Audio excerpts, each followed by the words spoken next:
We're going to go in and change this config register now, and I've got two really good real-world tips for you in case you ever have to do any of these at a client site. And first off, let's just go ahead and get the config register changed. And again, the command here in the iOS is config register. And let's say I'm setting it to 0x2142. And you might have noticed it took like a split second longer to drop down to the next line. The config register, sometimes it'll hang there for 2 or 3 seconds. I've seen it do that on several routers and then drop to the next config line, so no big deal there. Now we've got this config register changed to ignore the NVRAM. And in many password recovery procedures, we would now reload the router and either have to send a break sequence if it's an older one or take that iOS out and then reload it from there and force it to go into raw monitor mode.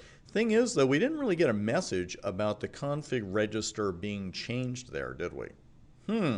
Let's run show version and see what's going on there.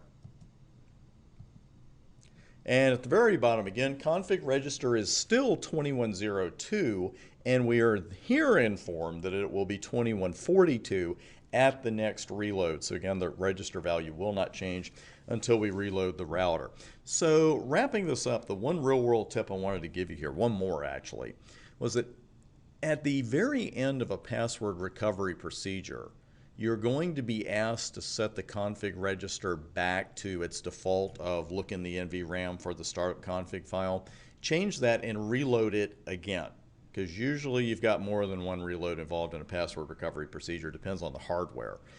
Thing is, though, people tend to skip that last step, and it doesn't hurt anything until someone reloads it, because if you reload a router and it's set to ignore the NVRAM, you know what happens?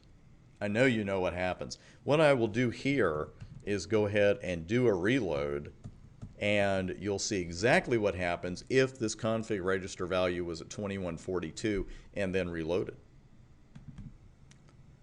And we're back, and this is what happens with that setting of 0x2142. Reload the router and you are prompted to go into setup mode because the NVRAM contents were ignored, and that includes the startup config file. So just something to be aware of, because again, that config register could have been left at 2142 for a year, you know, or however long it was since the password recovery. Nobody changed it back to 2102 at the end.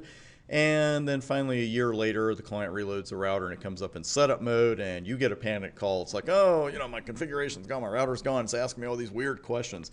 What I would do is say no here, and I would go in and just simply run show version and see what that config register is. And again, you'll have to look at the particular hardware version, but if it's saying, if that config register is saying, hey, ignore the NVRAM, that's your problem right there. That concludes our look at password recovery here and the configuration register, and it is time to move on.